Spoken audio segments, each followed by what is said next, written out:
This podcast is for financial professional use only and is not intended for use with the public. Material is for informational purposes only and is not intended to provide tax, legal, or investment advice. The opinions expressed in this podcast are those of the participants and do not necessarily reflect the views of Ash Brokerage. Welcome to Accumulation to Activation, the podcast that breathes life into your retirement planning strategies. If you're an advisor aiming to elevate your practice, deepen client relationships, and stay ahead of retirement income trends, we'll help you capture the opportunities on your doorstep and increase your impact. Each episode, we'll unpack the forces reshaping our industry, from the $44 trillion generational wealth transfer and the evolution of income planning to behavioral shifts, legislative updates, and breakthrough solutions that redefine financial security. Here are your hosts, Mike McLaughlin and Tim Ash. Hello, everyone, and welcome back to the podcast Accumulation to Activation, where we talk about education, legislation, and also sales ideas to help you more efficient and more effective in helping your clients improve their retirement outcomes. I'm your co-host, Mike McLaughlin, the Executive Vice President of Ash Brokerage, and also my other co-host is Tim Ash, our Chief Executive Officer of Ash Brokerage as well. And Tim, I want to start off by going back in time to the last episode, throw you a little bit of curveball right here off the top. But you had a keyword that I wrote down that I would like for you to expand on when we talk about the 4 different ways that qualified money can go through your fingertips, whether you spend it, you transfer it, you give it to a charity, or it gets taxed. You use the word confiscated. And I'd like for you to take a deeper dive into that before we get into today's topic. Thank you for being my co-host here. And also thank you for the advisors that are listening in. And hopefully you're gaining value through the education process that we are seeking to deploy to those we serve, and ultimately to the clients that you're providing advice to and for. So the confiscation comment, Mike, was around, well, number one, if you don't take an RMD, what's going to happen? There's going to be a penalty. And so that money is going to be forced to be spent either by you and one of my favorite friends in the Bethlehem, PA area. We'll keep his name off the podcast here, but he said, "Don't be an accidental philanthropist." And what that means is have intention around how you utilize your assets. And so confiscation can come from two ways, 3 ways actually. You don't spend it, so you don't use your RMD, so there is going to be a penalty. The second is going to be an income tax is going to be paid on non-Roth qualified plans over your lifetime, unless you give it away, right? And then the third is, the estate tax. And so what we want to encourage our advisors with is, how do you structure and set up a way to create the most tax efficient approach to spend the income so you can enjoy it? Make sure you cover inflation and the things that we're going to get into that later, right, in the podcast. But I think, to me, it's, for those that don't need to spend all of their assets while they're retiring, is there a way to better transfer or set up structures so the next generation can not be in that camp of having to lose it to taxes? So that was my comment from the earlier podcast. Yeah, and I want to expand on that, because when you said that the other day, that really intrigued me, because I think as an industry, Tim, we kind of confiscate our clients' money unknowingly, because spending and activating it and having that employment to enjoyment that we've talked about previously, that's so important when you're thinking about spending it, which is what we want to talk about today. But we're actually confiscating a lot of assets because we're not using all of the assets efficiently through guaranteed lifetime income. And then we end up having this bucket of money that's essentially a hostage, and that we've confiscated that because we've had to commit it to income when it doesn't need to be. And when I think about retirement income planning at an advisor level, I always talk when I'm doing continuing education courses. There's a couple different trends here that's happened over the last really quarter of a century that will impact us for the next quarter of a century. And first of all, we're not saving enough money. The savings rate in the United States is less than 4% right now. When our mom and dads were saving money, it was about 18%, according to the Federal Reserve. We have an incredible misuse of Social Security. Only 4% of men and only 6% of women take Social Security at age 70 and maximize that. We're losing defined benefit plan after defined benefit plan. And we're living longer than ever before, which is the great multiplier as well. So we have a lot of risk here. And if we don't use income efficiently, then we're mistakenly confiscating money away from the capital that could be deployed for other things. So I just thought I'd throw that out there and get your feedback on that. Yeah, whether it's confiscation or holding money hostage to produce income, when you lean into the lifetime guaranteed income story, because you do get the benefit of, depending on the product, mortality credits and an income stream that you cannot outlive. And so I think those two things added to a portfolio, I call it a release valve. Now, how much more creative can we be as advisors to asset allocate and produce inflation adjusted growth down the road without having to worry about volatility and all that? And we haven't even begun to talk about sequence of returns, risk and all that. But when you have guaranteed lifetime income, you actually are creating, as I said earlier, this release valve. Take the pressure off yourself as an advisor to try to, have that bond portfolio or that fixed income portfolio tied with equities, tied with all these other things that you're doing, and say, hey, how about we allocate a portion? And this is not a word, so you won't find this in the Webster's or maybe Wikipedia. It's already out there, or through AI. But how would you like to pensionize a portion of your assets? Convert a portion of your accumulated savings into a pension income for you and or your spouse that you can't outlive. So another thing I wrote down here as we were preparing for this education for the advisors is, how do you convert a DC to a DB? So a defined contribution plan to a defined benefit plan. And, there is this thing called an in-service distribution that you can take from a 401k. And there are going to be some power questions that we'll talk about later. But, my point here is, these are things that topic of confiscation that take place unknowingly. And what we're here to do is to say, here are some ideas, here are some thoughts that you might consider for some of your clients. Yeah. And so many times our business model gets in the way. When you're in the jar, you can't always read the label on the outside, is what I always tell people. But through our journey guide experience and employing what we call income alpha, and we're just what you talked about, where we're buying income and freeing up capital and assets. Historically, when we take a look at all the cases that have gone through there, we're improving assets under management by 26 to 33% because we've taken that risk and that longevity and the sequence of returns off of it.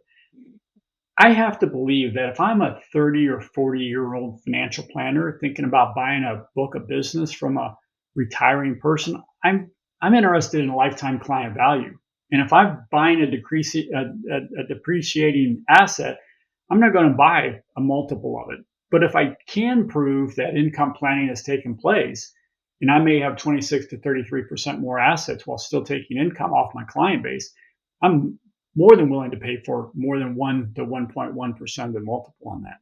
Yeah. And it's not just income planning, it's longevity planning. And I think that's another multiplier that the advisory practices that are going to transition to the next generation, if I'm doing my due diligence and I'm a buyer of one of those firms and I'm that 35-year-old or 40-year-old that's coming in to take over the practice, I want to know what the owner of that financial advisory practice did to put insurance, I'm going to call it cover on the assets under management. And we're going to talk about longevity a little bit in another episode. And I think the cost of healthcare, and I mentioned this in a prior episode, I'm living it right now. I'm watching it, and I'm grateful to have all of my parents alive and living, but they're all in their 80s. Lost my father-in-law at age 95. I can tell a story about what that looked like, what his journey looked like. This is real life. And if you're just looking at this being asset allocation, rebalancing, and withdrawals, boy, you're missing out on probably some of the biggest opportunities to serve people and get referrals.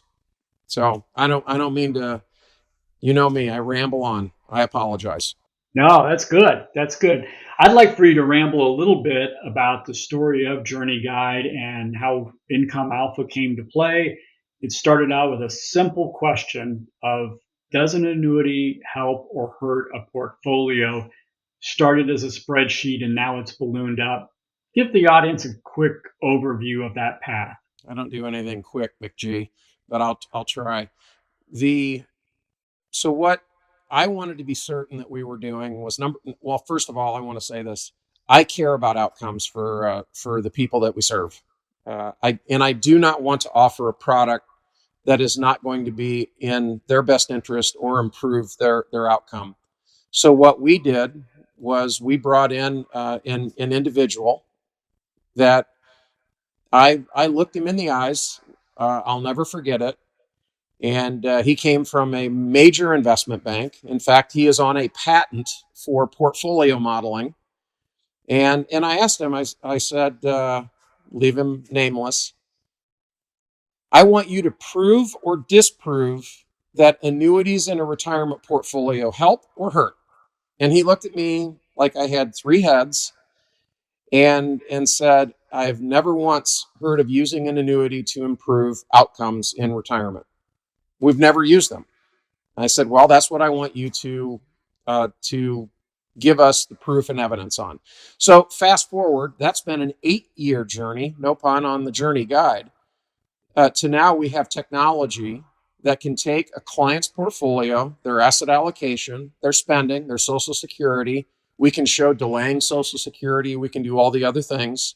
And we can overlay into the portfolio, whether it's fixed income, stocks, equities, private equity, commercial real estate, doesn't matter. Any asset class is covered. And show that having an income stream coming from guaranteed income, whether it's a fixed indexed annuity, a single premium immediate annuity, a deferred income annuity, that it improves outcomes almost every single time because you're taking pressure off of what you need that portfolio to produce. So we have now you can do these calculations. It's all Monte Carlo simulations. We do 5,000 calculations in under 1 second. And you get to, as an advisor, talk to your client using the technology on what might be important to them. It might be legacy, it might be healthcare, it might be charity. In any event, that was probably longer than what you wanted, but that's what we've built. And it's been in market for now going on 9 years. And I'm very proud of it. Yeah, and if you want a demo, let's call our retirement income consultants because they're all well versed in that and talking about how to manipulate that software to really show on an agnostic basis. Because there's plenty of situations where an annuity may not help because we have enough assets to overcome all the different risks. But 9 times out of 10, at least some portion of the portfolio can be benefited by the use of guaranteed income. And when we say guaranteed income, we're talking about maximizing Social Security, maximizing those pension options, as well as commercially purchased annuities. So there's a lot of different things underneath that pillar. One thing that I would also stress is that these outcomes are on an after-tax, after inflation basis. And that's really critical because not all software does that. And that brings us to kind of a pivot to talk about inflation and the impact of inflation. In my view, inflation is the cruelest tax of all. It's hidden, but it will erode your purchasing power. I don't know if you want to expand on that or your thoughts on inflation in general. What do you think the largest inflation, not that I'm going to ask my co-host a question, but the largest inflation cost that all retirees are going to experience is healthcare. It's healthcare. And go through the different levels of care that people are going to need. So they go from their home to independent living, independent to assisted to memory care, potentially memory care to palliative care, and then it goes to 24/7 care. And I'm sharing that as a story of my father-in-law, and it went from $5,000 a month to at the end of his life. He lived a long life. He practiced law until he was 88. But it went from $5,000 a month in Fort Wayne, Indiana, to $19,000 a month. And I'm not talking Palo Alto, California, and I'm not talking New York City, and I'm not talking Florida in the great state that you live in. But that's the inflation component, because people aren't traveling. They're not driving their car. They're not buying, yes. Are they still needing services and all that? Yes. But most of it's healthcare. And so that to me is the inflation erosion component that comes with living a long life. Yeah. We go back to the go-go years, the slow-go years, and the no-go years. A lot of people think the no-go are going to be your least expensive, when in fact they have the highest inflation and have the highest expense due to healthcare. Let's kind of start thinking about landing the plane, and what kind of questions would you have an advisor ask a client about income planning and the spend it aspect of one of the options of qualified funds? Well, as we mentioned, qualified funds, again, non-Roth qualified funds, which there are trillions of dollars of, are going to be spent. So the question I've asked, and it doesn't matter what the net worth of the individual is what percent of your known monthly expenses would you like to have guaranteed no matter how long you live? It's a long question. So you can, rehearse it, make it your own. But every time I've asked that question, people mean, what do you mean? You can provide me a financial product or an instrument, and or help me make decisions with my Social Security or my pension, if they have one, and couple in purchased guaranteed income to do that? The answer is yes.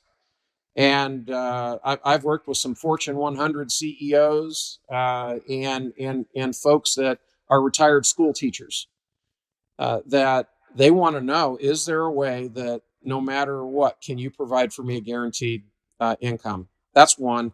I mentioned this earlier in the podcast. Our new word, maybe, pensionize. Would you like to see how you can convert a portion of your 401k to a defined benefit plan, or make it work like a pension? Would you like to see how we could do that and take a portion of your assets that are in that 401k or that whatever the instrument may be, and say, let's show you how to convert it into a pension that you can't outlive? Why is it that you think that advisors don't use annuities in their income planning, and how can we change that? And that's a big topic, but just a 60-second answer. I think it's understanding the mathematics behind annuities, that might keep advisors from that, and or some of the negative noise that's in the marketplace around annuities. And I've always said this: annuities are not bad, but there are bad annuities. Okay, just like stocks and bonds. Stocks and bonds are not bad, but there are probably some of those in that asset class that are not ones that you would recommend. So the job that we employ with our retirement income consultants is to make certain that you understand which products and solutions are the ones that are going to benefit and help your client. So that's my take. Absolutely. And great line and great comparison about not all annuities are perfect, but there's a lot of good stuff out there. And the same thing with bonds, taking credit risk that you may not know. Same thing with mutual funds. There's so much style drift, you end up not investing in what you think that you're going to do. So that is an excellent point for all of us to really take a second look at the math and science behind annuities and guaranteed income. Tim, thank you very much for taking time out of your busy schedule to talk with us. If you like all of this information, I encourage you to like and subscribe to this podcast and stay tuned as we continue to go down the path of talking about transitioning from accumulation to activation and retirement and taking from employment to enjoyment. Thanks for listening. This episode of Accumulation to Activation was produced by Ash Brokerage. For more on the most pressing and critical issues facing financial advisors today, be sure to subscribe, leave a review, and share this episode with a colleague. For more resources, visit us at ashbrokerage.com or reach out to our team at 800-589-3000. Let's start a strategic conversation about how you can be more efficient with your retirement income and legacy planning solutions. Insurance product guarantees are subject to the claims-paying ability of the issuing insurer. Annuities are insurance contracts and may be subject to fees, surrender charges, caps, spreads, participation rates, and tax implications. Withdrawals are taxable and, if taken prior to age 59 and a half, may be subject to an additional tax. Product availability and features vary by state and carrier. Social Security and tax rules are complex and subject to change. Clients should consult their tax and Social Security advisors. Any modeling or Monte Carlo analysis referenced is based on stated assumptions and are illustrative only. Results vary by client profile, market conditions, and product selection. Past or modeled results are not guarantees of future outcomes.